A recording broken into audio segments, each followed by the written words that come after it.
الرجيم أعوذ بالله من الشيطان الرجيم بسم الله الرحمن الرحيم الحمد لله رب العالمين الصلاة والسلام والتحية والإكرام على أشرف الأنبياء والمرسلين الذي مولده بمكة وهجرته بطيبة صاحب الوقار والسكينة المدفون بأرض مدينة الذي سمي في السماء بأحمد في الأرض بأبي القاسم محمد. اللهم صل على محمد وآل محمد. ثم الصلاة والسلام على أهل بيته الطيبين الطاهرين المعصومين المظلومين الغر الميامين واللعنة الدائمة باقية الجارية القائمة الثابتة والأعداء مجمعين. أما بعد فقد قال إمامنا الهادي عليه السلام: الناس في الدنيا بالأموال وفي الآخرة بالأعمال. صلوات اللهم صل على محمد وآل محمد. حاضرين المسلمين صدر سید الشهداء پہلے چار معصومین علیہ السلام خصوصاً بتعید حضرت بطول بنت رسول معصوم عالم جناب فاطمہ زہرا سلام اللہ علیہا. اللهم صل على محمد وآل محمد. مجلس شب شہادت امام دہم امام علی نبی علیہ السلام. اللهم صل على محمد وآل محمد. سب سے پہلے اس غمناک اور غمناک موقع پر بارگاہ ملکوتی امام زمان میں تسلیت و تعزیت عرض کرتا ہوں. اس کے بعد تمام مومنین کی خدمت میں تسلیت و تعزیت عرض کرتا ہوں. اس دعا کے ساتھ ہی پروردگار ہم سب کو امام نبی علیہ السلام کی روضہ مبارک کی زیارت نصیب فرما. آخرت میں امام علیہ السلام کی شفاعت نصیب فرما. پروردگارہ ہم سب کو امام نبی علیہ السلام کی سیرت و سنت پر چلنے کی توفیق عطا فرما. پرچم اسلام کو سربلندی و شرف عطا فرما. پرچم کفر و نفاق کو سربلند فرما. دشمنان اسلام کو نیست و نابود فرما.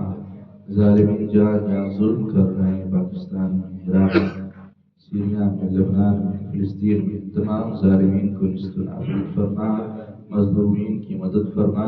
پروردگار ہمارے مولا آقا ہمارے سید سردار امام زمانہ کے ظہور میں تعجیل فرما. ہم سب کو اپنے مولا آقا کے مخلص غلام و جانثاروں میں شمار فرما.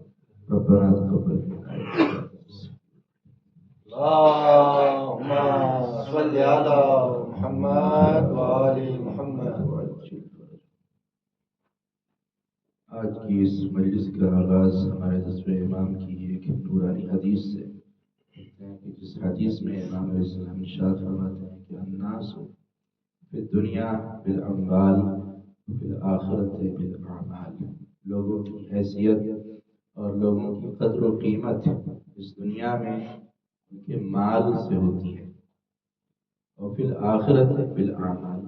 لیکن آخرت میں ایک انسان کی قدر و قیمت اس کے اعمال سے ہوتی ہے کہ اس کے پاس اعمال کیسے. یہ دنیا میں دیکھتے بھی ہیں کہ جب بھی کسی آدمی کا نام آتا ہے کہ فلاں آدمی، تو لوگ کہتے ہیں کہ ہاں ان کے پاس تو 4 دکان ہے، وہ ان کے پاس 200 آدمی کام کرتے ہیں، وہ ان کا بنگلہ تو بہت بڑا ہے، ان کے پاس تو فراری ہے اور ان کے پاس تو BMW ہے.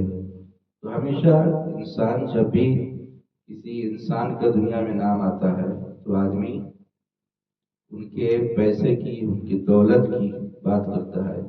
اس کے پاس دولت کتنی ہے، اس کے پاس پیسہ ہے.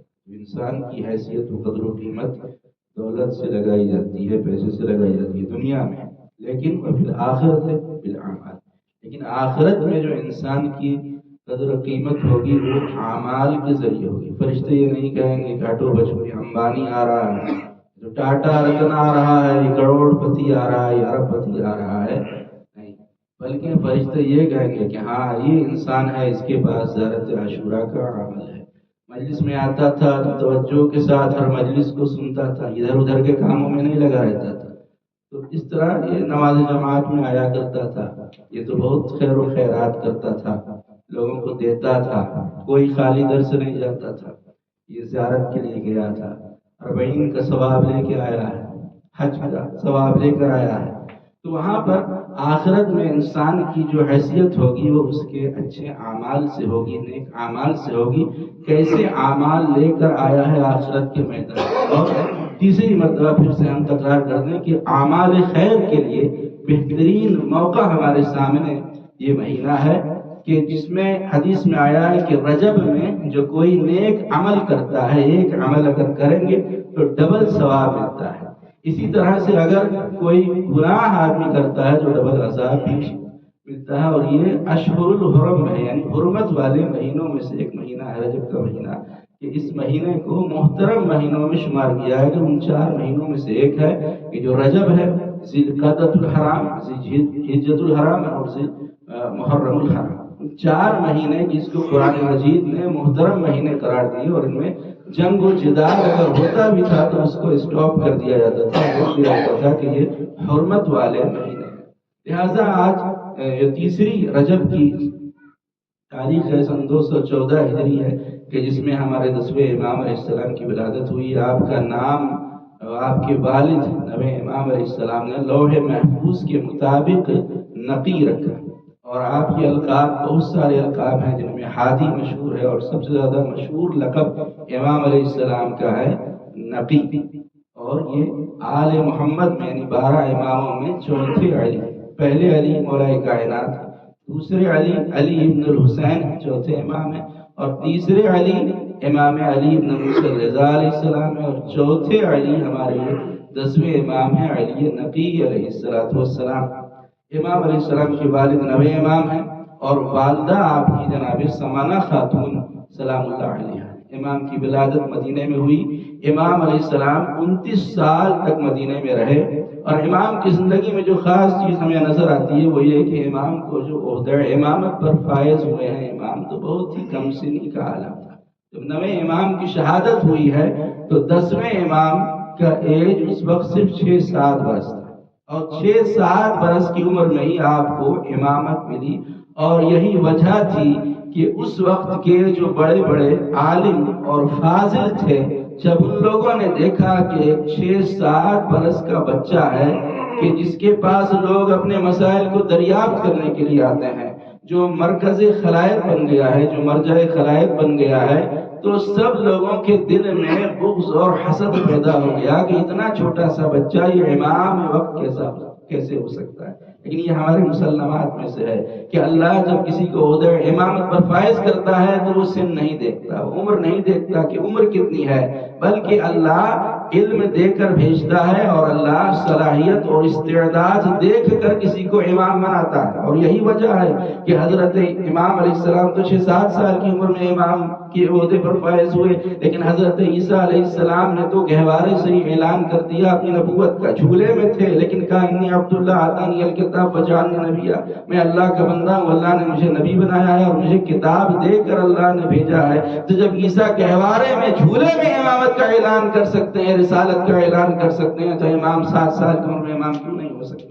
اور یہ وجہ ہے کہ ہمارے یہاں سن کو نہیں دیکھا جاتا ہے کہ کس سن میں ہے، اور اس لیے جو بعد پیغمبر اسلام جو لوگ آئے ان لوگوں نے یہی کہا کہ پیغمبر اسلام کے بعد ہم پیغمبر اسلام کے جانشین ہیں اور ہم ان کے بعد ہیں، اس لیے کہ میری عمر بڑی ہے، ہم عمر میں بڑے ہیں، علی کم سن ہے، علی کی عمر کم ہے، میری عمر زیادہ ہے۔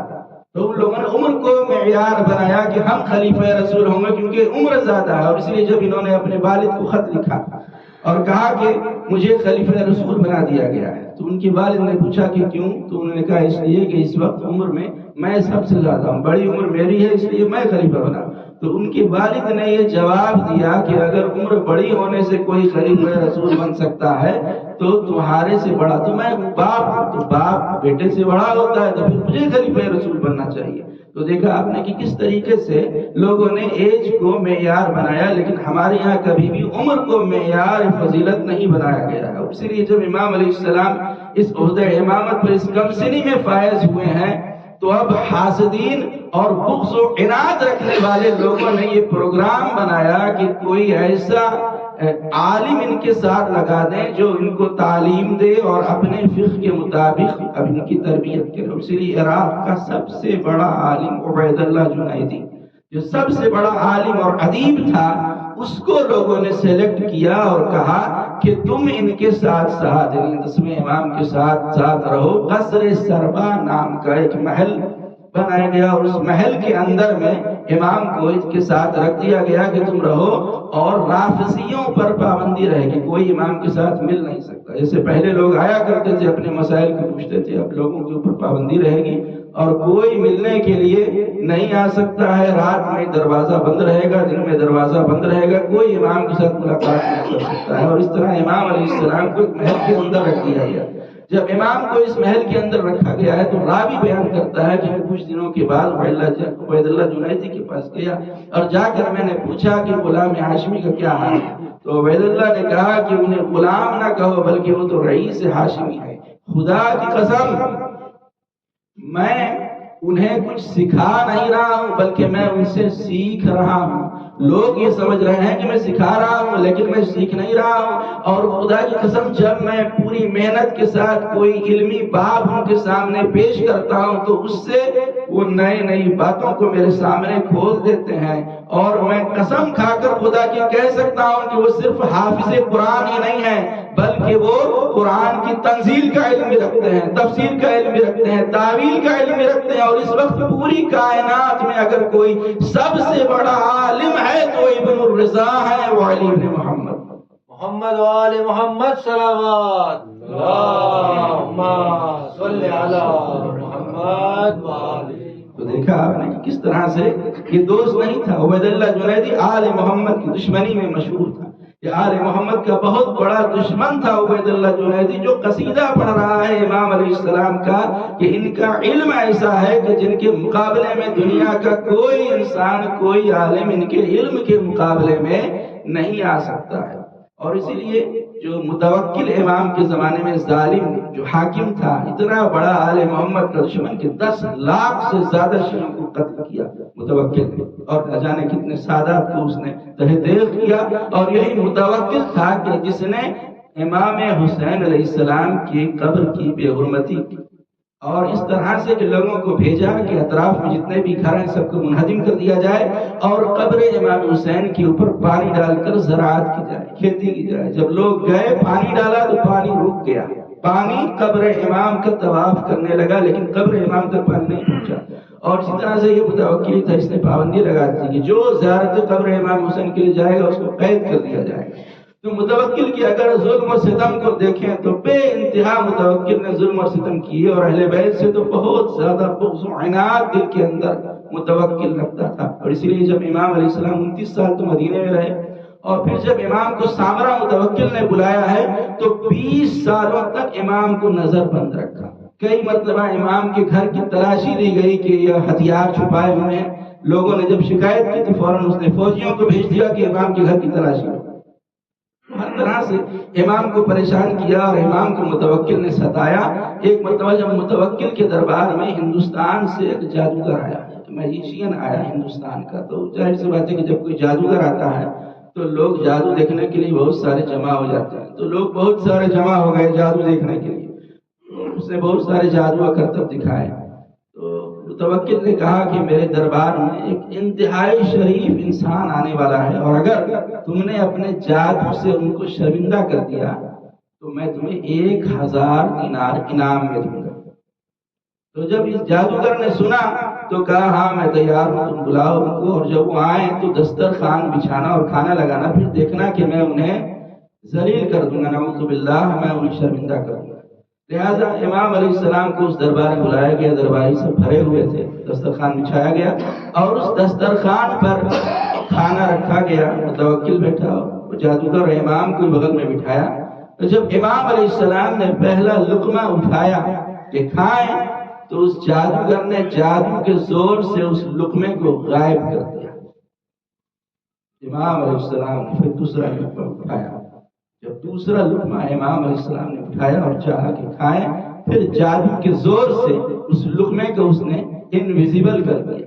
پھر تیسرا لقمہ امام نے چاہا کہ اٹھائیں پھر جادو کے زور سے اس نے اس لقمے کو جب غائب کر دیا، جب 3 مرتبہ ایسا ہوا تو سارے درباری یہ دیکھ کر ہنسنے لگے کہ کھانا کھانا چاہتے ہیں لیکن کھانا غائب ہو جا رہا ہے۔ تو ایک مرتبہ امام علیہ السلام دیکھا کہ دیوار تھی اور دیوار پر ایک شیر، قالین کے اوپر شیر، قالین تھا، اس پر ایک شیر بنا ہوا، شیر کی تصویر تھی، فوٹو تھا۔ امام نے اشارہ کیا کہ باہر نکل اور اس کافر ازلی کو کھا جا۔ بس وہ شیر مجسم ہوا اور باہر آیا اور ایک ہی مرتبہ میں اس کافر کو کھا گیا۔ بس جیسے ہی اس شیر کا دربار میں آنا تھا کہ دربار میں بھگدڑ مچ گئی، ہلچل مچ گئی اور لوگ بھاگنے لگے کہ کہیں لوگوں کے اوپر نہ حملہ کر دے، کہیں کسی اور کو نہ کھا جائے۔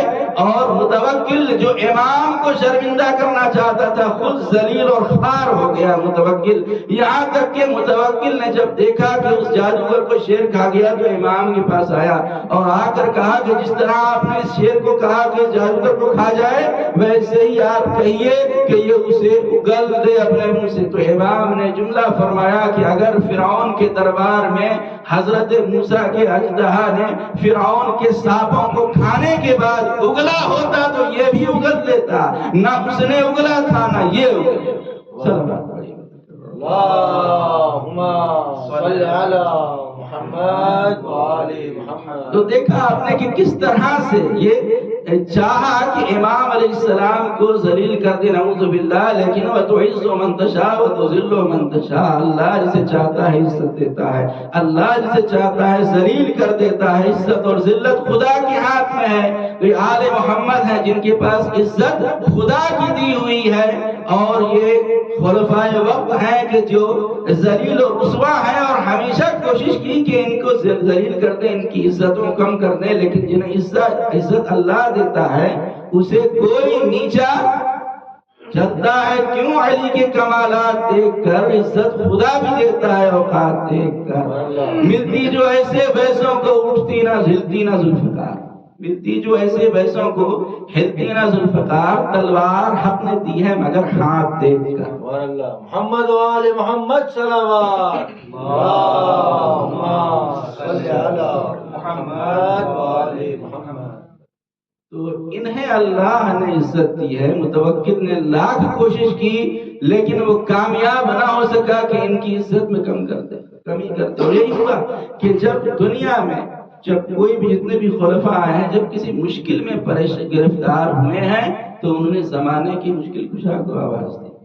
اور اسی لیے جب متوکل کے سامنے ایک بڑی مشکل پیش آئی، جب دربار میں ایک عورت آئی، ایک حسین و جمیل خاتون آئی دربار میں اور آ کر متوکل کے دربار میں کہتی ہے کہ میں زینب بنت علی و فاطمہ، علی و فاطمہ کی بیٹی زینب۔ تو متوکل نے کہا کہ زینب کو پیدا ہو کر گزرے ہوئے ایک عرصہ گزر گیا، تم کیسے زینب ہو سکتی ہو؟ تو اس نے کہا کہ پیغمبر اسلام نے مجھے دعا دی تھی کہ ہر 40 اور 50 سال کے بعد پھر سے جوان ہو جاؤ۔ جو متوکل کے سامنے مشکل پیش آئی تو درباری علماء کو جمع کیا اور جمع کرنے کے بعد اس مسئلے کو پیش کیا کہ دیکھو یہ خاتون آئی ہے یہ اور یہ کہہ رہی ہے کہ زینب ہے، اس کا جواب کیا ہے؟ سب نے کہا کہ جھوٹی ہے، ہو ہی نہیں سکتا۔ متوکل نے پوچھا کہ اگر جھوٹی ہے تو اس کی رد میں کوئی دلیل لاؤ، کوئی پروف تو ہو، کوئی ثبوت ہو کہ ہم کہیں کہ جھوٹ بول رہی ہے۔ تو سب نے کہا کہ نہیں، کوئی ثبوت نہیں ہے، دعویٰ ہے لیکن دلیل کوئی نہیں ہے۔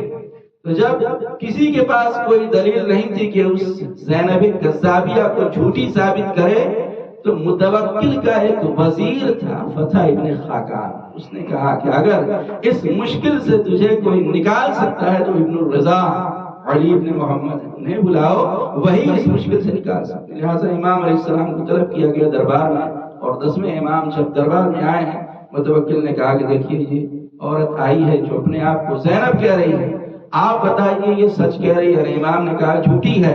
اس نے پوچھا اگر جھوٹی ہے تو دلیل کیا ہے، پروف کیا ہے آپ کے پاس؟ امام نے کہا متوکل میرے نانا رسول اللہ نے فرمایا حرم لحوم اولادی علی السبع، میری اولاد کا گوشت درندوں پر حرام، جو چیر پھاڑ کر کھانے والے درندے ہیں وہ میری اولاد کو نقصان نہیں پہنچا سکتے۔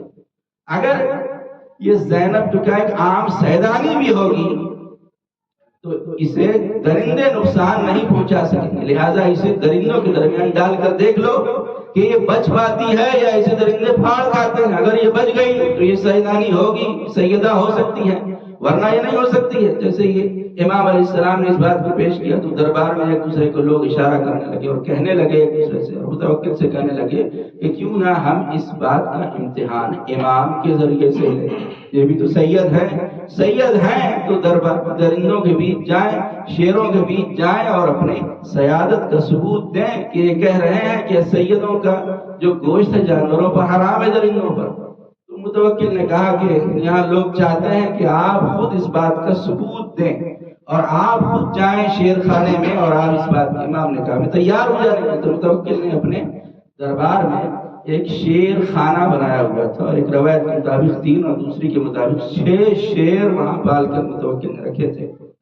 تو متوکل نے امام سے کہا کہ آپ جائیے اس شیر خانے میں اور جا کر آپ اس بات کا ثبوت دیجیے. امام علیہ السلام کے لیے اس شیر خانے کو کھولا گیا. امام علیہ السلام اس شیر خانے میں داخل ہوئے. متوکل بلندی سے جا کر اس ماجرے کو، اس منظر کو دیکھ رہا تھا کہ اب ہوتا کیا ہے.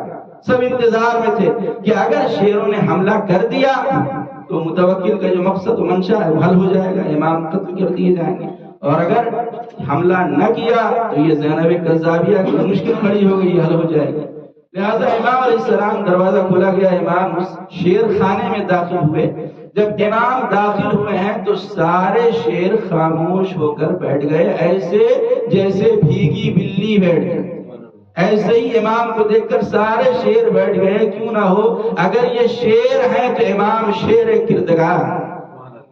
جیسے مولا کائنات شیر خدا ہے ویسے ہمارے سارے کے سارے امام شیر خدا ہے. جب شیر خدا داخل ہوئے سارے شیر خاموش ہو گئے اور یہاں تک کہ شیر قدموں کے پاس آئے. متوکل دیکھ رہا تھا اس منظر کو کہ آئے اور آ کر امام کا طواف کرنے لگے.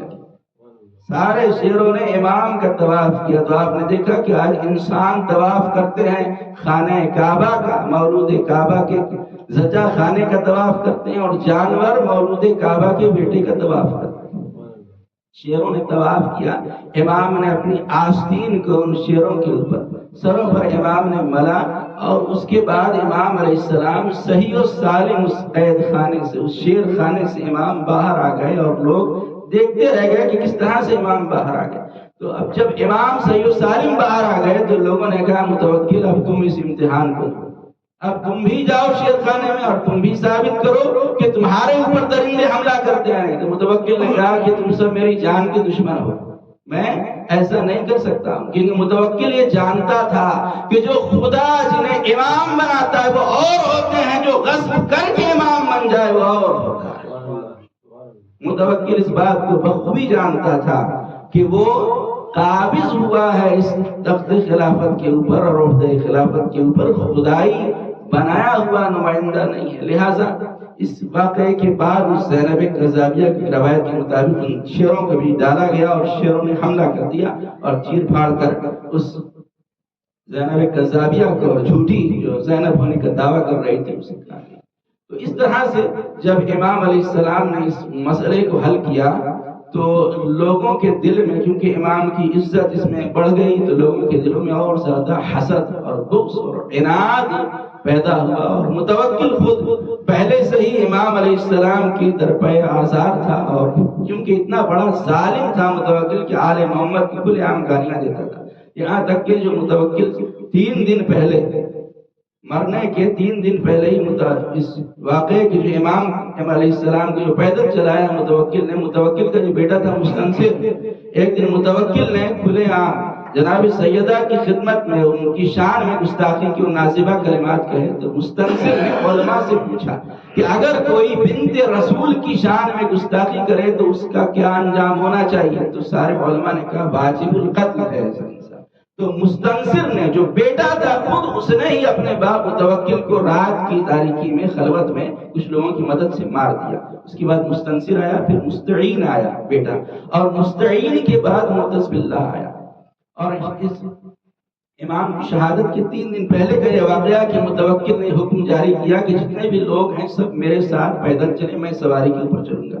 اور خاص حکم یہ امام علیہ السلام کے لیے تھا، 10ویں امام کے لیے. اور اسی کیونکہ میلوں پیدل سفر کیا امام نے، امام سختی اور اس سفر کی وجہ سے سخت علیل ہو گئے اور بیمار ہو گئے اور اس کے بعد ہی امام علیہ السلام کو متوکل نے دربار میں بلایا تھا، اس دربار میں کہ جہاں متوکل خود شراب کے نشے میں تھا، درباری شراب پیے ہوئے تھے، اور اس وقت رقاصائیں رقص کر رہی تھی، ناچنے والی ناچ رہی تھی، اس دربار میں امام علیہ السلام کو بلایا، اور امام علیہ السلام آپ سوچ سکتے ہیں کہ ایک شریف انسان کے لیے ایسے دربار میں جانا کیا گزری ہوگی کہ جب امام اس دربار میں گئے ہوں گے کہ جہاں شراب پی کر لوگ بیٹھے ہوئے ہوں، لیکن صرف ایک ہی جملہ کہنا چاہتا ہوں، مولا یہاں پر آپ کو جس دربار میں بلایا گیا شرابی کا دربار تھا، یقیناً آپ کے لیے بڑا مشکل مرحلہ تھا، لیکن میں اتنا ہی کہوں گا مولا آپ اس شرابی کے دربار میں اکیلے گئے،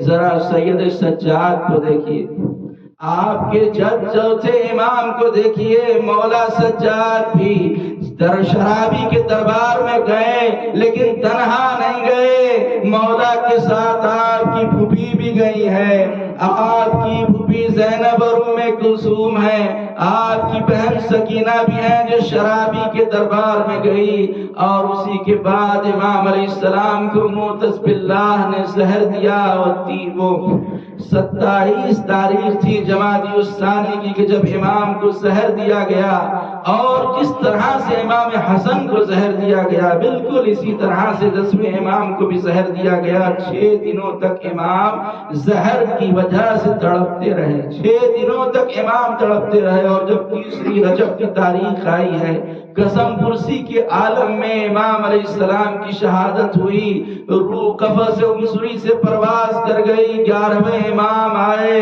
امام علیہ السلام نے نماز جنازہ پڑھائی، غسل و کفن کا اہتمام کیا، سامرا میں اپنے بابا کو دفن کیا، میں اتنا ہی دست ادب جوڑ کر عرض کروں گا مولا آپ کے بابا کی شہادت ہوئی، آپ موجود تھے، آپ نے غسل و کفن دیا، لیکن مولا آئیے آ کر کربلا کے میدان میں دیکھیے، یہ آپ کے جد کا جنازہ ہے جو بے گور و کفن کربلا کی جلتی زمین پر پڑا ہے، کوئی جنازے کو اٹھانے والا نہیں ہے، کوئی دفن کرنے والا نہیں ہے، یہاں تک کہ جب زینب جیسی بہن نے دیکھا لاشے کے قریب گئی تو کیا سوال کیا اور کہا انتا اخی، کیا تو ہی میرا بھائی ہے؟ کوئی جگہ نہ تھی کہ جہاں زینب بھائی کے لاشے کو بوسا دے سکیں، بس ایک مرتبہ بھائی کے لاشے کو ہاتھوں پر اٹھایا اور اٹھا کر آواز دی اللہم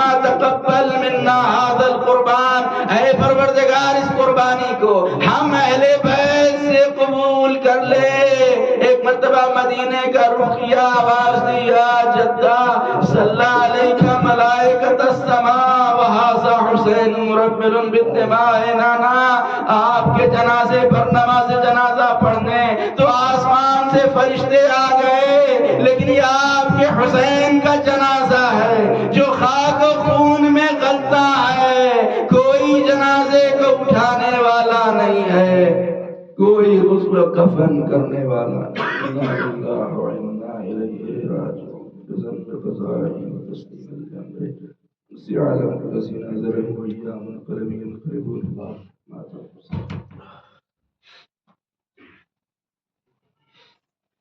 یا حسین یا حسین یا حسین